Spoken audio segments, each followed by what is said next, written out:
Hi అండి, welcome back to my channel.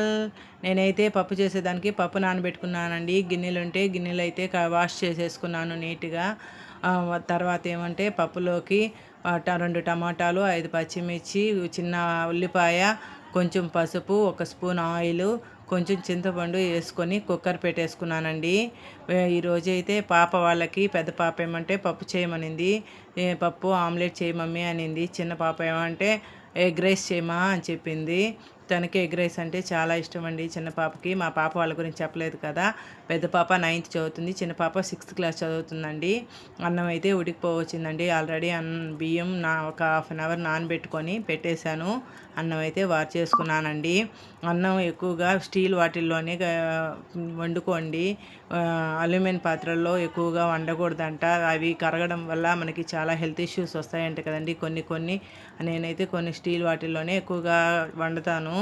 పాప అయితే ఎగ్ రైస్ చేయమందనేసి ఎగ్ రైస్ చేస్తున్నాను చిన్న పాపకి.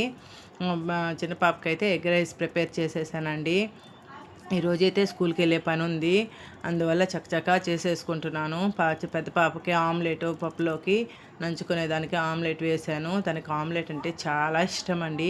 వాళ్ళకి ఎక్కువగా ఇష్టంగా ఉండే ఫుడ్ చేసి పెట్టామంటే చక్కగా క్యారేజీల్లో తినేస్తారు. ఖాళీ గిన్నెలు తీసుకొని వస్తారు. వాళ్ళకి ఇష్టం లేనట్టు చేసామంటే అట్టే రిటర్న్ వస్తాయండి బాక్సులు. పప్పు అయితే రెడీ అయిపోయింది. పప్పు వేసి బాగా కలుపుతున్నానండి. కలిపి బాక్స్లో పెట్టేసామంటే మంచిగా వాళ్ళు ఫుడ్ బాగా ఎంజాయ్ చేసి తింటారు కదా. ఇంకా వాళ్ళు కలుపుకొని తినడం అంటే చాలా లేట్ అయిపోతుంది కదా. క్యారేజీలు అయితే సర్దేశాను. నేనైతే ఇంకా స్కూల్ దగ్గరికి వెళ్ళి, చిన్న పాప 6th క్లాస్కి ప్రమోట్ అయిందండి. తనకి ఇంకా యూనిఫామ్ తీసుకోవాలి. 6th నుంచి మళ్ళీ వేరే యూనిఫామ్ ఉంటుందంట. అందుకనేసి ఇంకా స్కూల్ దగ్గరికి వెళ్తున్నాను.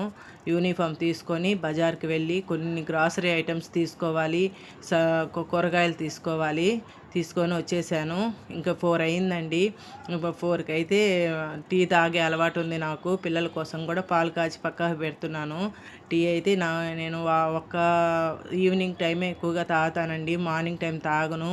టీ ఎక్కువగా తాగకూడదు అనేసి అంటారు కదండి. నాకైతే మార్నింగ్ టైం తాగానంటే గ్యాస్ ఫామ్ అయిపోతుంది. అందుకనేసి ఎక్కువగా తాగనండి. ఎక్కువగా హెడేక్ అలా ఉంటే టిఫిన్ తినేసి అయినా తాగుతాను, కానీ ఖాళీ స్టమక్తో అయితే అసలు తాగనండి. తాగండి, చాలా హెల్త్ ఇష్యూస్ వస్తాయనేసి అంటారు. నా ఒపీనియన్ అండి, అది మీ ఇష్టం. ఇంకా 4 అయింది కదా, ఇంకా ఇంటి గుమ్మాలు ఇల్లు మొత్తం నీట్గా తుడిచేసుకున్నానండి. ముగ్గు ఎలా ఉంది, ముగ్గు వేసాను కదా మార్నింగ్, ముగ్గు ఎలా ఉంది, బాగుందా? ఏదో నాకు వచ్చినట్టు వేశానండి.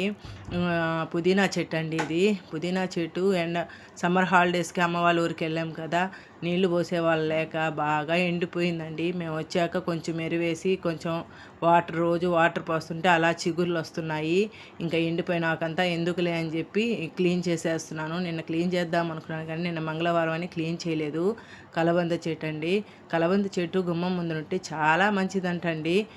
పాజిటివ్ వైబ్స్ అనేటివి వస్తాయంట. నాకైతే అలాగా సెంటిమెంట్గా నేనైతే వేసుకున్నాను. మీకు అలాంటి సెంటిమెంట్స్ ఉంటే వేసుకోండి.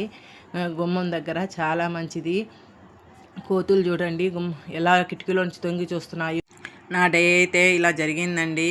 ఓకేనండి, బాయ్.